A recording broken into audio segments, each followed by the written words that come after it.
Yo, ladies and gentlemen, welcome to another episode of Stalking With the Podcast. I'm one of your hosts, Uncle AK. My co-host, Reflex, is out of town right now taking care of business, so I'm doing this one solo. To start it off, we got to shout out our sponsors. Stuck in the Middle is sponsored by advertising. This episode is brought to you in partnership with Perfect Office Solutions, providing affordable, professional, and flexible private office space starting at just $4.99. Yes, $4.99 a month. Use promo code SITM Podcast to get 10% off your monthly lease. Again, the promo code is SITM Podcast to get 10% off your monthly lease. It's also going to be down here. You can get Chico's number, hit him up. Yeah, let us, help us help him help, spaces for yourself. This episode is brought to you in partnership with Eddie B Music, an independent record label based in Dallas, Texas, home of R&B and Afrobeat award-winning artist Eddie B. Download Eddie B's new album, The Eddie B Show, which was released October 26th. It is now available on all platforms, Spotify, Apple Music, iHeartRadio. So update your playlist. Visit eddiebmusic.com for some feel-good music. Yes, feel-good music. Hey, Reflex is out there in Texas, to perform at Eddie B's album release party. So, yeah, he told me it was a success. But no further ado, man. Hey, I'm sitting across table with a very, very beautiful lady. Thank you. A very special guest. I've been, looking forward to this one. It's all about the kids these days. Yes. They say the kids are the future. That's true. So you might have seen her on BET Awards Outback Steakhouse, Macy's Go Red, Home Depot's holiday commercials, just to name a few. And she's also the founder and CEO. I'm going to make you laugh a lot today, so just get used to it.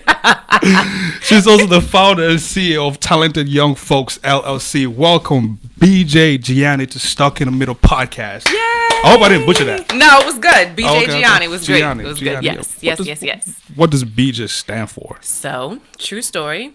It's my real name. It's your real name? It's my real name. BJ. Capital B, capital J, yes. Interesting. I wonder. There's a story. Mm-hmm. Do you want to hear the story? Yeah, sure. Okay.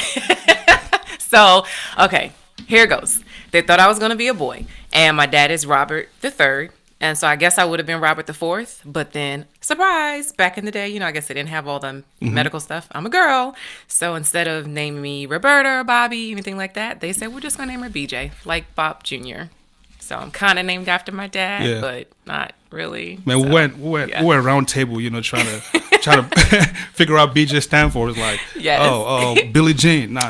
I've heard it all. But no, it's my real name, BJ. Man, most people think that, when you make it on TV on a national platform, they think you're like superstar, like, oh man, the superstar in the house. Let's get autographs and stuff like that. No. What is it like? Take me through that feeling of, actually being on TV on a national level and then coming back to, your roots of just being regular. Well, so first, even with autographs, like, I kind of get weirded out when people ask me for autographs. I'll do them if, like, I'm in an environment where there's, like, a kid saying, oh, I saw you on TV. Can you sign this? But typically, like, it makes me feel really, like, I'm just me. Why do you want my autograph? But it's a really dope experience, of course, like, seeing yourself on the national platform. And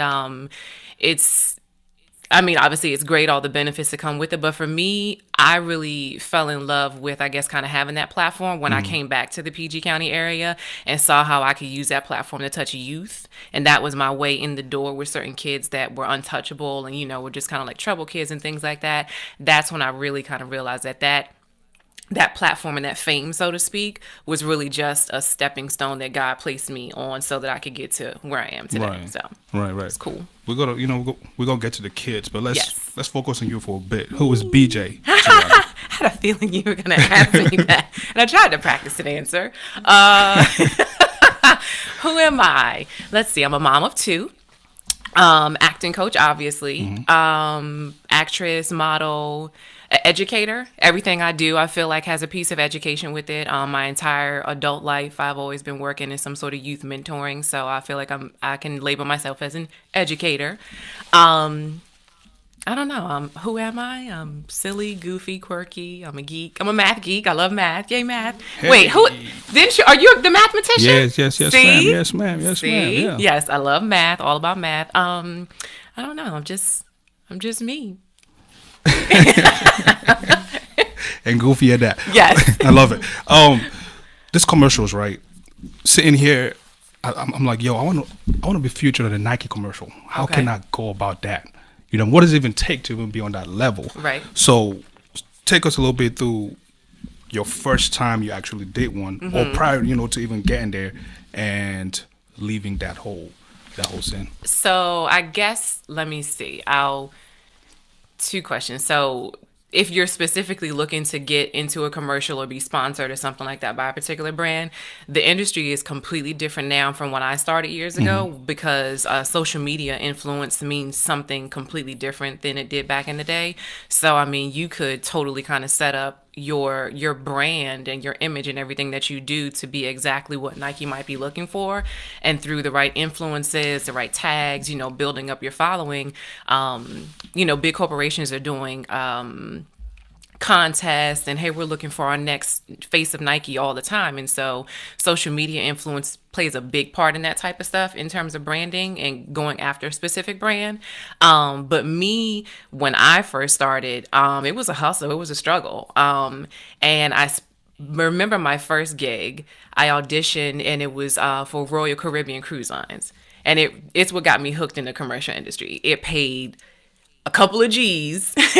They flew me out to Miami. We did like a 3-day shoot on the cruise. So that was fun, like a vacation. Then we got to stay overnight on the island. And then there was a national ad that came out afterwards. So after all of that stuff that was great, there was this national ad that got me all this recognition after the fact. And once I did that, I was hooked. I was like, oh, yeah, I want to do more theater. I want to get into film and TV. But I mean, I was hooked on commercials at that point.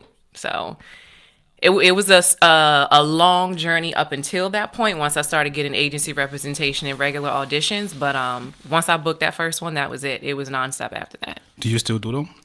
Do I still do auditions? Yeah. Or commercials? Well, so I won't call myself retired, because I'm always in and out of it. I wear a lot of hats. So I pretty much work now by request. So if someone calls me and is like, hey, we have this audition or this project we want you to work on, I'll do it. But I'm not actively pursuing some booked out with my agencies for now, because I decided to take a back seat and focus on my kids and my clients, my other kids. But you will see me returning very soon. Hey. Making some moves and dusting off the portfolio and getting ready to get back out there. Why not? Yep. Why not? Family support. Yes. Did family support you during this time? So it was an interesting journey in the beginning. I would specifically remember my dad, before I booked the first national ad, saying to me, so how long are you going to do this? How long are you going to do this before you come back and get a real job? Right. Because I have an accounting degree, and I've always been the mother hen, the responsible one, the one who had it all laid out. I've always had corporate jobs. And so that was what he said to me. And my dad is great, super supportive, but he didn't understand the industry. He didn't understand the creative side and having a dream and working hard for your dream in a different way. He's been a laborer his entire life. And so he said that to me. And I was just like, what do you mean get a real job like this? This is my life. This is what I'm doing. And then once I booked the first ad and I told him how much I got paid, he was like, what? What? You got paid what? And so then after that, every time I would call him and be like, Daddy, I booked another gig. And he'd be like, how much did it pay? How much did it pay? Tell me all about it. And so then he got excited once he saw, I guess, the financial side of it. But he was supportive. He just didn't understand the money side of it. Yeah. But once he saw the money, he was like, oh, okay. I get it. It's like stuck in the middle. Yes. My parents keep saying, so where's the money? Like, when is the Right. money coming in? It's a dream. We have dreams. Passionate about it. Yes. But speaking of money, like, how much does one rack up doing a commercial, though? It varies. It's a wide spectrum. So I am a bit of a unicorn, or very unique in their sense that I had a full-time career for several years as a non-union actress. Typically, when you have worked on as many commercials as I have, you would have at some point been forced to join the union, or had to make a decision and say, okay, well, I can't afford to join the union, so this is where it stops, so let me shift over to something else. So I did all non-union work, and it varied. Royal Caribbean, my first gig paid like $4,000. I've had other gigs that have only paid like $500 for like a half day shoot. Some print ads can pay between $10,000 and $20,000 for a 1 day photo shoot. Yeah. It just depends on the gig, but it's a wide variety. It depends on the budget of the client and so many other factors. But it's good money. Yeah. Up to date, what's your favorite commercial that you've done so far? That I've done? Yeah. Ooh, well, Royal Caribbean still is a fave, even though it was.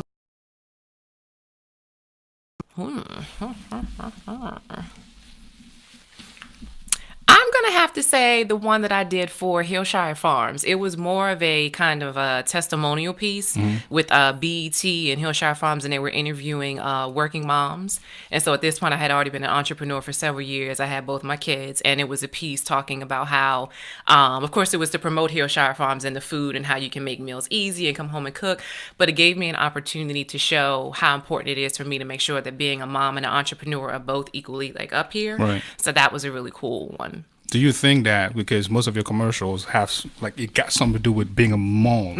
You know what I mean? Like, do you feel like you're being specifically targeted with such, commercials, or is it just off random? I think it depends on what your look is and what market you fit into. For me, obviously, because I kind of have that. I don't know if I look like that now that I've cut all my hair off, but when I was in it, I had long, straight hair, Right. Could clean up very well. And I feel like I just had that mom, soccer mom look. And so pretty much everything that I booked, print or, acting wise, was me playing a mom with young kids on set and things like that. And this was all before I was actually a mom. And so now it's just kind of like real life. And it's interesting, but yeah, I mean, pretty much every role I had, I played a mom. Yeah. And so now it's like, I am a real mom, and now I get to like play mom to my kids. and we'll get them in the industry one day. Yeah. Yeah, I do have hopes that they'll be my actual real kids on set.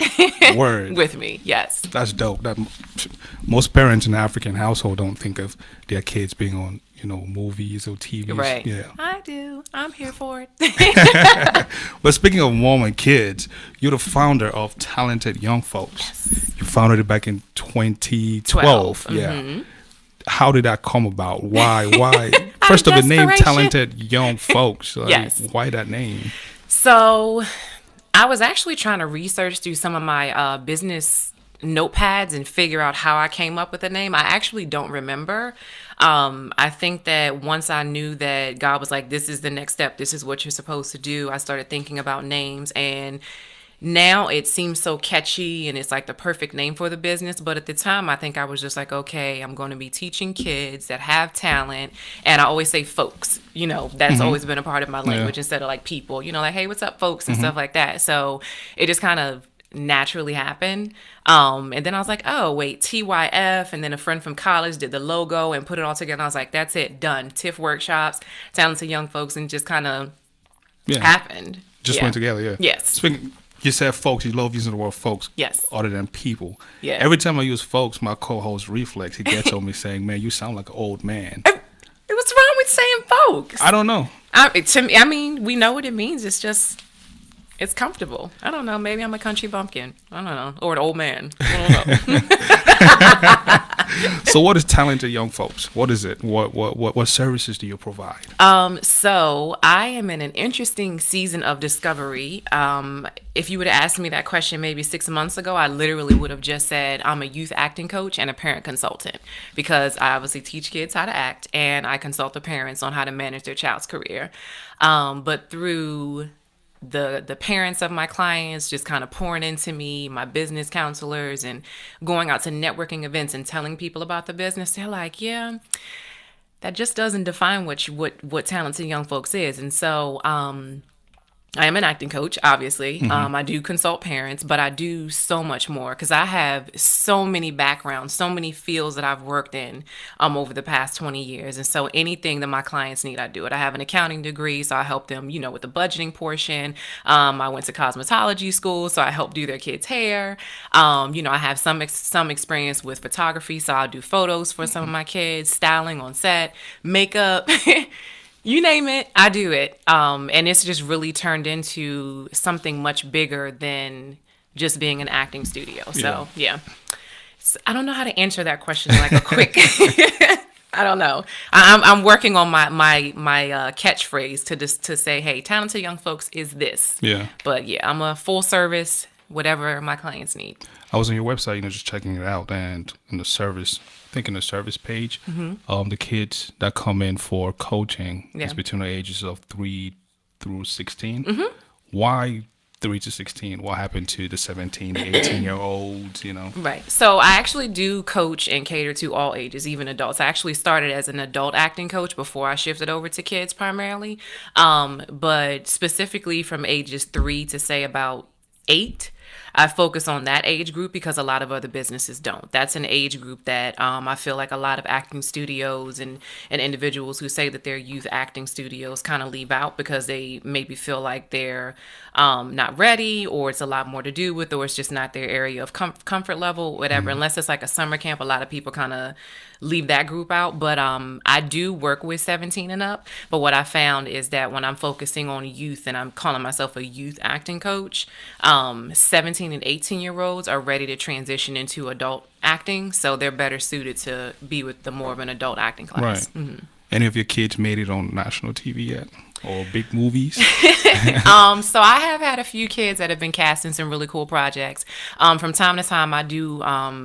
I'm brought in to do casting and hold auditions for certain projects, and so of course, I always consider my clients, and so I've definitely had a lot of my clients who've been booked on film projects, local theater projects. Several of my main clients are represented with agencies in New York and LA, so you have a handful of clients for sure that are constantly working. Yeah, speaking of New York, that's where everything started for you. Right. Yeah, so okay, yeah. So this is I'm not going to get on my soapbox, but yes. So I'm from the DMV, but I actually after just kind of maxing out with runway, hair shows, things of that nature, I was like, okay, I've done it, over it, ready for the next step. I actually bypassed the DMV area altogether and went straight to New York. In terms of my acting career, working with agencies and things like that, I went straight to New York and just kind of hustled hard, worked a few jobs until I got my agencies where I needed them to be, and was a full-time actress and model in New York. And then I came back here and saw what the market was like here, and I'm like, we need to do something about that. And so that's another reason why Talented Young Folks was birthed, because I realized that the market here is nothing like what New York and LA is, and people need the education. They need to know that certain things are unacceptable, right? Because if you go to the major markets, that wouldn't fly. So yeah, I went straight for New York. So do you bring the kids out to, say, New York, for example, or LA, for them to just see, the dynamic of things, like see the difference between the DMV and New York and try to get that feel? Right. So we haven't taken a field trip yet. I did have a field trip that we were supposed to take this past summer with a few of my clients that were ready for New York representation, and I was actually going to escort them up there for open calls that agencies were having. But I consult with the kids and their parents on a regular basis while they're going to New York, so they'll go without me. And, if they get a contract, they'll send the contract to me, and I'll kind of help them read through the terms, make the best decision before they say yes. If it's something that looks crazy, I'm like, that's not how it's supposed to work. And so I just kind of do it more so virtually, and they travel now, and then they just, we do everything virtually. Yeah. So how, for example, with black folks, if you got dreads, Yes. you can't really make it in the corporate world. Say be a lawyer, you can't have like dreads, that stereotype. Do young kids, with braids or long weaves, like what is their representation like when it comes to, just having braids or weaves and stuff like that? It's similar. And so I will say, obviously when Obama was in office, working in the commercial field, you started to realize, especially with Michelle Obama being like, the first lady that everybody loved, you started to see it become more acceptable that corporations were hiring the black actress that had the natural afro, or the mom was wearing braids in the commercial and things like that. But there is still those old school folks out there who prefer that our hair look general market. So braids, cornrows, dreads, messy hair. Even, when my hair was longer out in a curly afro, that would still be considered sometimes too messy as opposed to conservative. So it does still play a part in, sometimes we do have to tailor our looks a little bit to what they want to see to get in the door, you know, Yeah. because, yeah. What about discrimination when it comes to like color kids and stuff? Is that something that's still prominent in the industry, or?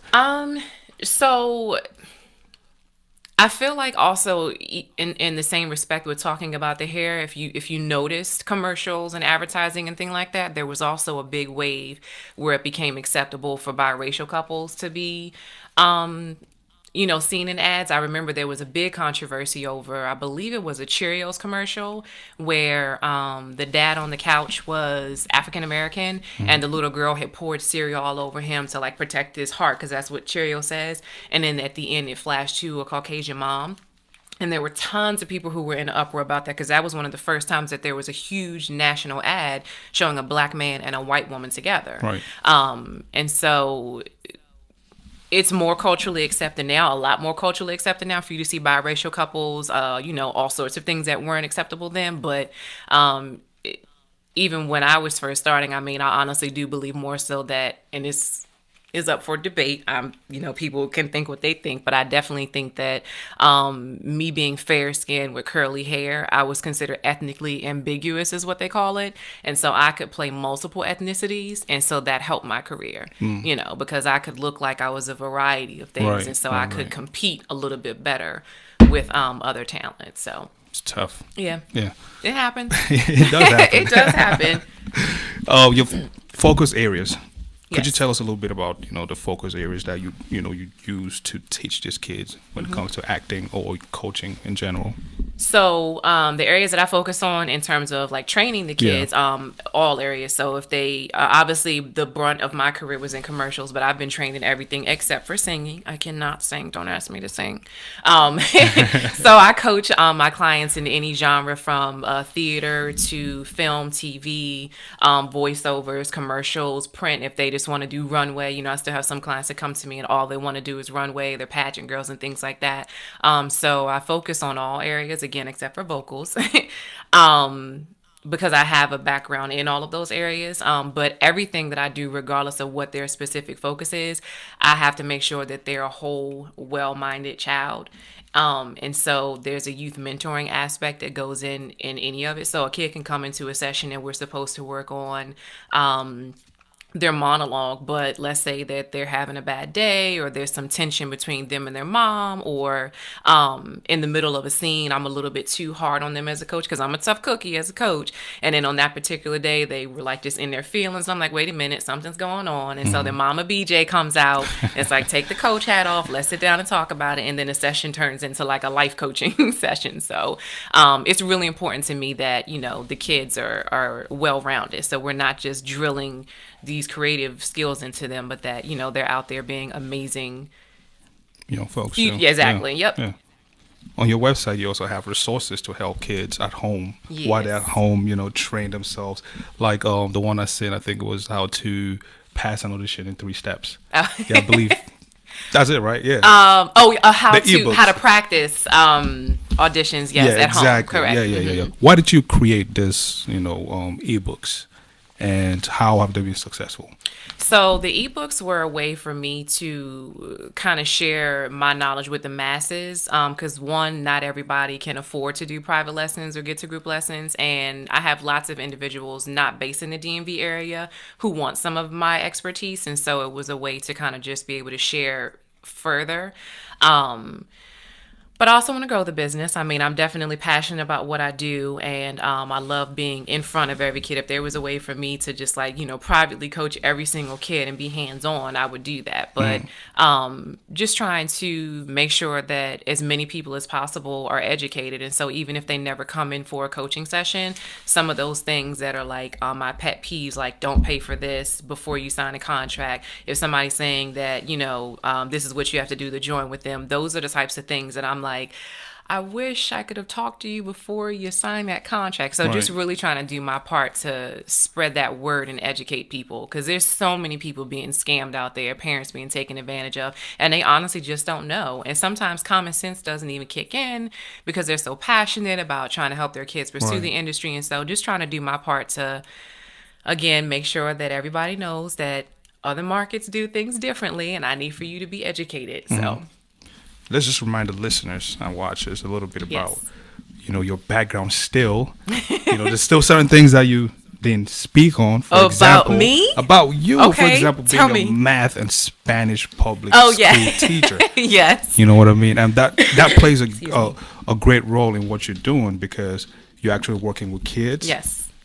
for a living. Yes. Your business is still about kids. Yes. So everything you do pretty much just revolves around Youth kids. is my ministry in any way, shape, or form. It always has been. It took me a while to realize that. But when I think back and I look over the last, I mean, even when I was 18, in college, I can remember volunteering, and working with youth. When I was in college, I was a cheerleading coach and I traveled the world and, mentored and trained groups of girls in cheerleading. Modeling boot camps, education was a natural transition for me. Actually moving into the public school system because I've been working with youth in so many other capacities. Youth ministry at my church when I was in New York and here. So I really have done. I mean, everything that I do in some way, shape, or form has always touched the youth. How do you separate work and family? Like on a day of one of your children, doing something, and you just I just want to how do you separate that? Because to me, it's like, oh man, should I be a professional or should I be a mother? You know what I mean? I don't know how Right. you will go about separating that, but how would you? And I actually am not even going to say a balancing act because that's what was getting ready to come out. But I actually read somewhere and someone said it and it was so clear. They were like, it's not a balancing act. It's really just about taking it from day to day and whatever works because what works one day might not work the next day. But I mean, there are days that I absolutely want to pull my hair out.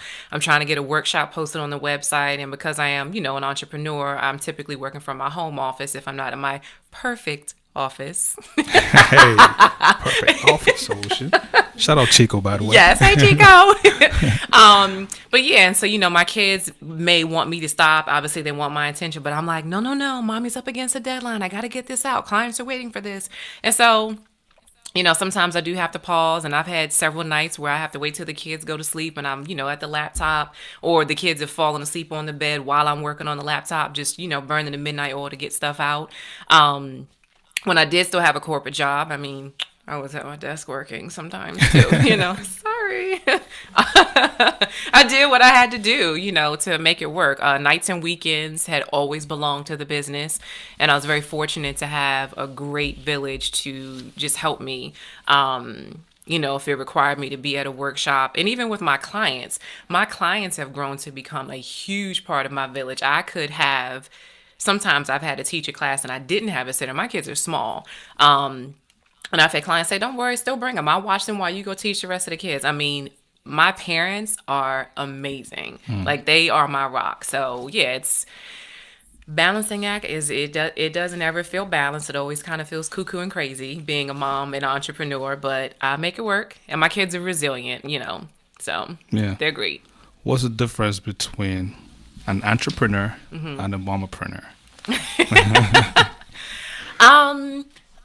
I'd have to say, which I think is the reason for me why I took that on, is just because I found myself literally in the beginning, in the early stages of my business, being a mom dictated so much of what I could and couldn't do as an entrepreneur.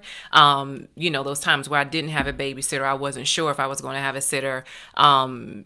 Being like, okay, well, how can I commit to this event? So like even today, coming here to be on this podcast, it's like can't bring the kids with me because they'll definitely make noise, but I don't necessarily have a sitter lined up yet. And so there was a lot of that in the beginning where I couldn't commit to events right away unless I knew that I had somebody, officially set up because their dad lives out of town. And so it has been interesting. I mean, but in my earlier years as an entrepreneur, it was definitely a much bigger challenge for me to even grow the business. It seemed like every time I turned around, I was putting on my mom hat and putting down the entrepreneur hat. I don't know. I mean, being a mother and an entrepreneur at the same time, it's really tough. Yeah. Like, for example, my mom upstairs, she does this little hustled, her side hustle out of her, her nursing job, where she cooks, she fries like plantain chips, Right. and she sells them and all whatnot. Like she comes home from work and she gets, she goes into the kitchen to do that, Gets busy. and then cook for the family. Yes. Goes to sleep, wake up, and do it all over again. Yes. And I'm sitting there, looking at her. I'm like, whoa, how does she do it? Because by the time I get home from work, I'm already tired. Yes, you know what I mean? I just exactly. want to watch TV or sleep. Mm-hmm. But seeing that, mom's is doing this, that's like a push. It's like at her age, if she could do Right. it, or more of me, you know what I mean, type of thing. And Yeah. I hear a lot of folks these days just, complaining about time. Yeah. How do you balance time? Losing a lot of sleep is one way. You make it happen by getting 4 hours of sleep at night. But no, for me, like I don't even know how I get it done some days. Like I have had back to back to back days, and you wouldn't even know how I made it from A to B to Z to getting all this done. And all the while, I may have a crazy business day, but one example that was Valentine's Day. My son loves to bring stuff and participate, and it was so important to him that these Valentine's cards and candy were in his book bag in order to get to school. And that was my priority for the day, not the meetings that I had set up, not the clients that I had coming in, and all the other things that I had lined up. So while I was running around like a crazy person from meeting to meeting and doing this, and that, I was like, I got to get to the store and get these Valentine's Day cards because this is important to my son. And then even the next morning, it was like the bus pulled up like 5 minutes early as I was trying to write all the names on the Valentine's Day cards. And I'm like, no, you can't be here early. What are you doing? And so I am grateful that I still have those types of desires in me, because I am an entrepreneur. I am a businesswoman. I am focused about my money and my clients and all of that. Like, go hard, do whatever for them. Mm-hmm. But at the same time, something as minute as Valentine's Day cards, they are so important to my son. It was like, that takes over everything. And so I'm glad that I'm that type of mom, because I do recognize that there are not moms like that. They'd be like, well, look, you ain't getting no Valentine's Day cards today, buddy. Mommy got to work. And so that passion and I guess that desire to make sure that my kids are still fulfilled and happy is really what keeps me going. And somehow God magically figures out all the time. Because sometimes it doesn't make sense. It doesn't seem like there's enough time in a day, but it works out. Dope. Yeah. How can a parent, register the kids to Talent in Young Folks? So everything is on the website at talentedyoungfolks.com. Mm-hmm. There's information about private coaching sessions. We don't currently have any weekly classes posted. I'm working with a lot of clients behind the scenes. So once they make contact with me, I have other classes that are not posted on the website that I'm like, hey, you would be a good fit for this. I'm pilot testing a few programs, and so I'll send that out to parents as they reach out and kind of express what they're interested in. But there's tons of information on the website on how they can book different classes and private sessions. Mm-hmm. Yep. How do you measure and adapt to growth? Whew. I feel like I'm a chameleon. I feel like I've been a chameleon my whole life. I mean, when I say that I've worked in so many fields, I have been through so many different seasons of life. I feel like it just comes very natural to me. It's just like, okay, this is what we had planned today, but this is not how it's going. Or this is not what I thought that life would look like in this season of life, but we're going to go with it. I really think that my faith in God, has grounded me a lot, especially now being a mom. I really just have to kind of pray through things. I journal a lot, lot. That's what I would tell my kids if they're acting something out and they're like tripping over their words. And no, say it again and punch your words. I journal a lot. Got it out. Could you understand me? Yes, great. And just really over the past years, like my faith in God and just bringing it back. When I start to lose my mind and get cuckoo and kind of worry about what's going to happen and how things are going to turn out, I'm like, no. You know where your foundation is. You know what you're supposed to bring it back to. And once I get that reality check, things start to fall back into place. So, it really isn't that scary once I can kind of calm down a bit and just trust who's in control. Yeah. Yeah. If you go back 10 years ago, and tell yourself then, just give yourself then a message, what would that be? Ooh, 10 years ago, I was 28. I was a party animal. You guys, if any of my kids happen to be watching this, you didn't hear that. Gosh, I don't know. Well, ironically enough, you know what? And I'm not going to cry. 10 years ago was when my mom passed away. Literally, like in a few weeks, it'll be the 10 years since she passed away. And so, Rest in peace, Mom. thank you. Yeah, I feel like I can't put it all into quick words right now, but it would definitely have something to do. I think I would probably love on my 28-year-old self a little bit about still trying to figure out who I was, and as well as like rebuilding a relationship with my mom before she passed. And it shaped so much of who I've become over these past 10 years, not having her here. So I think that I would have just told myself, like, it'll start to make sense. Like, it'll all start to make sense and you'll get it. Because I was literally in that moment, that season of confusion, of not knowing. And that's really when my career started. My career actually started right after my mom passed. Oh. So, yeah. I think I would definitely tell myself, it'll make sense. Just be patient. Yeah. Yep. You've been around people, successful people and people who didn't make it. Yeah. What would you say is one reason why people don't achieve success?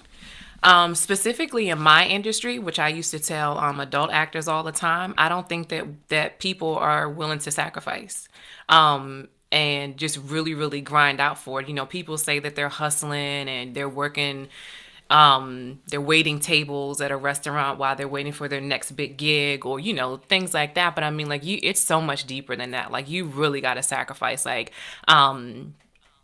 going to festivals and networking with people. Even when it comes to money, working specifically in this industry, people get a big check and they spend it and they blow it and they floss in.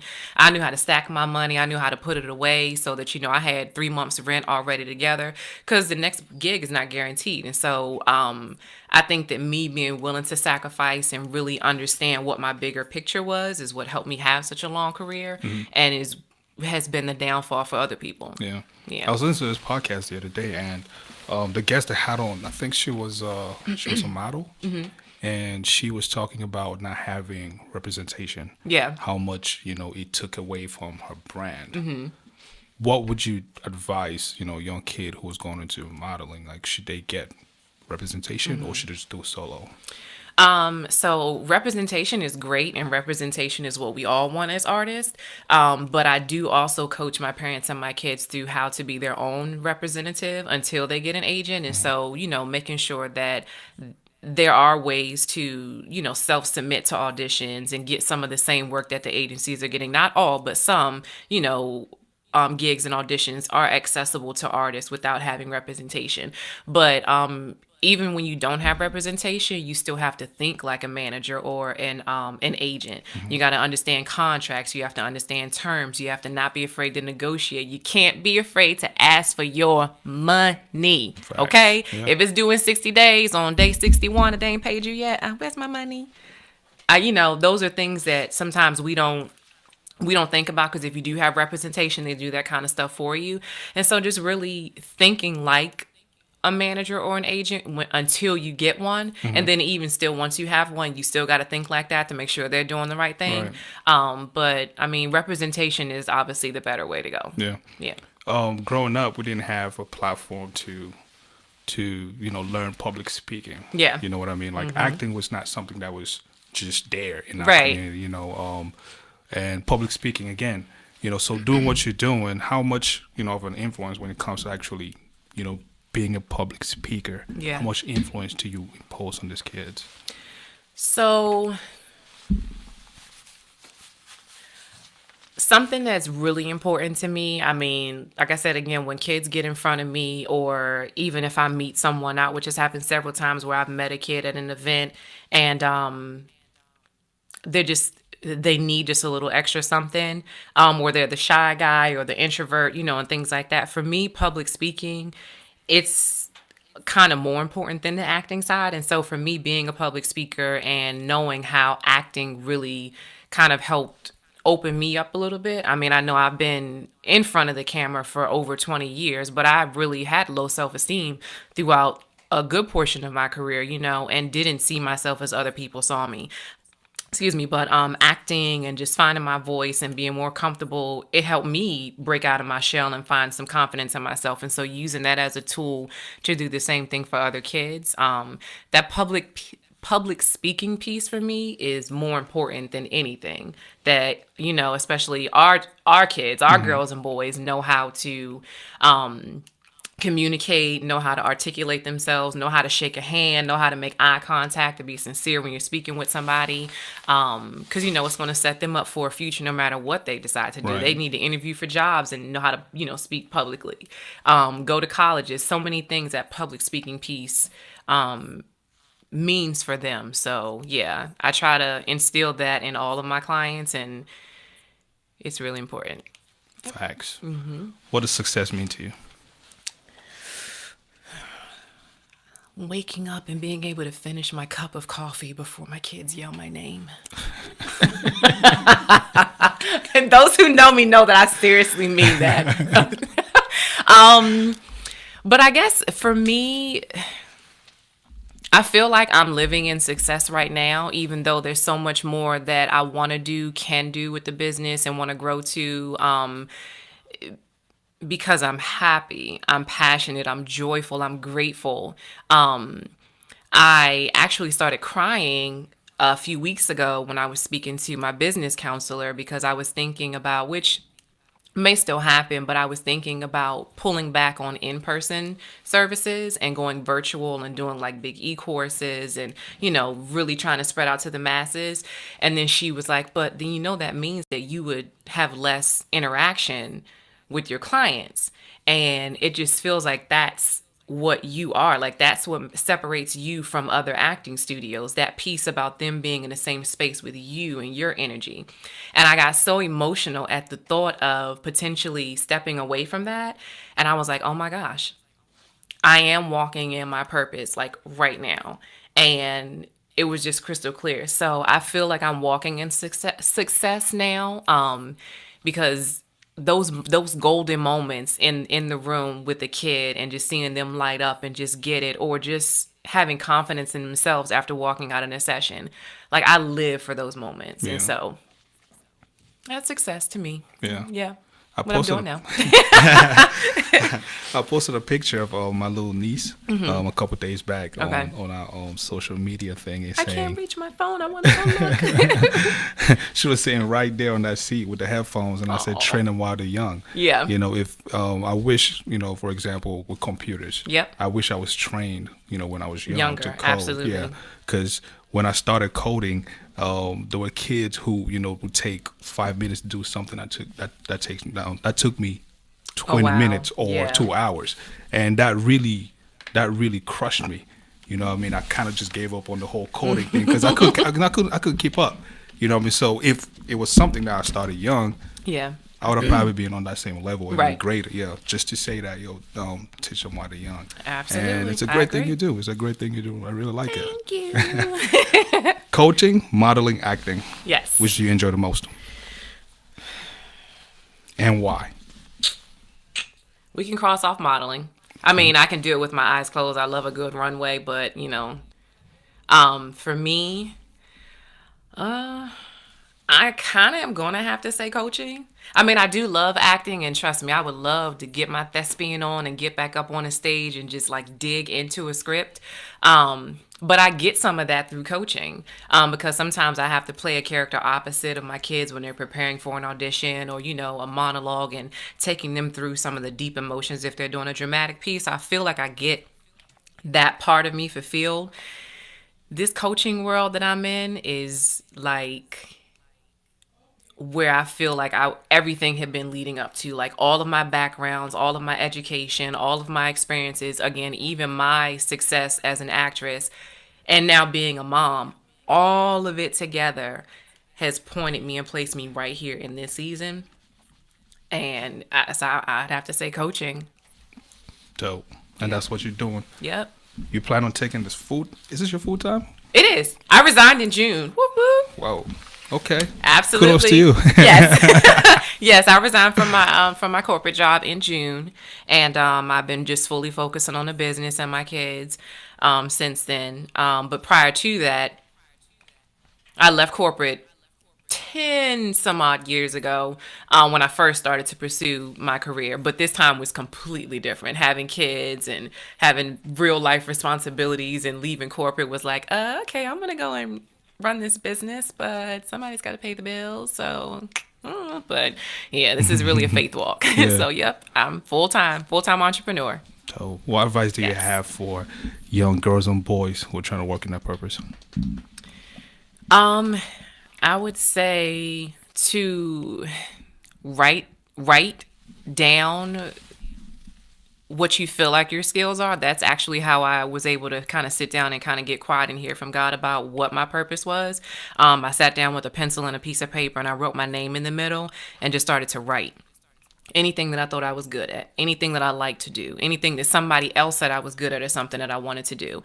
Because I was in a season of discovery then and didn't know what the hell I was doing with my life. And so I just kind of wrote and then just sat back and processed it. And then even once you see all that and you're like, oh, well, wait a minute, it looks like I'm maybe supposed to be doing this. So this is maybe what I'm good at. Then you have to believe it. And so I think that's the bigger part. Even for me now, I mean, I've been in business since 2012, so almost 6 years. But even now in this year, it has been an amazing growth as a confident entrepreneur and being like, yeah, I know I'm the best. Yeah, you can go to the other acting studio if you want to, but you're not going to get with them what you get with me. And being confident when I say that, believing in once you figure out what your purpose is, just believing that you can actually fulfill it and live in it. Yeah. So, yeah. In this microwave generation that we live in right Yes, now, it is.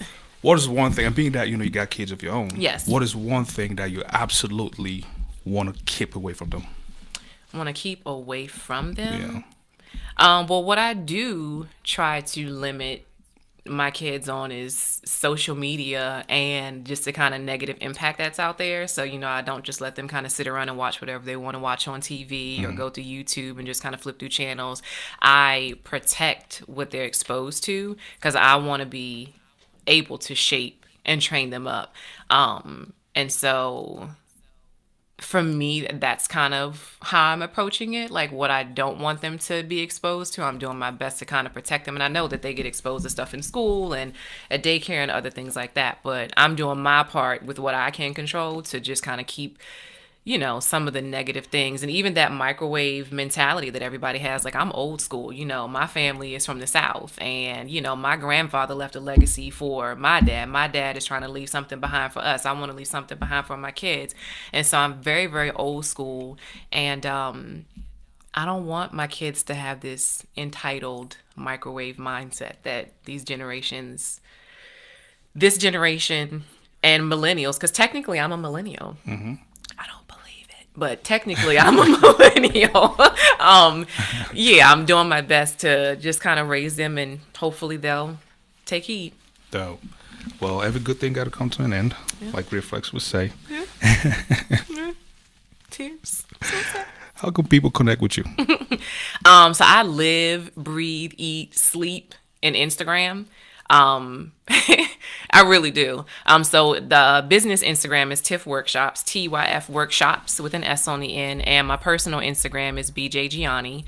But yeah, of course, my contact information is on the website, the email address, so you can always email me if you have questions about the industry or even before you sign up for a session, you can email me, and text. That's something that I actually do, which I think people are kind of like, what, really? I'm like, yeah, because I'm a one-man band in terms of the business. And, you know, I don't have people answering phones and such. But the business number is there for text messaging 24/7. So, I mean, I have people texting me questions and clients before they even come on board. So if you go to the website, the cell phone number is there. You can call all you want. I ain't going to answer. Just gonna be honest. But text me all day long. I live in text message land with my clients. They text me all times of the night, in the morning with questions, and I'm there for them. So yeah. But all the information's on the website. Gotcha. Appreciate you coming through. Thank you for I having learned a me. little.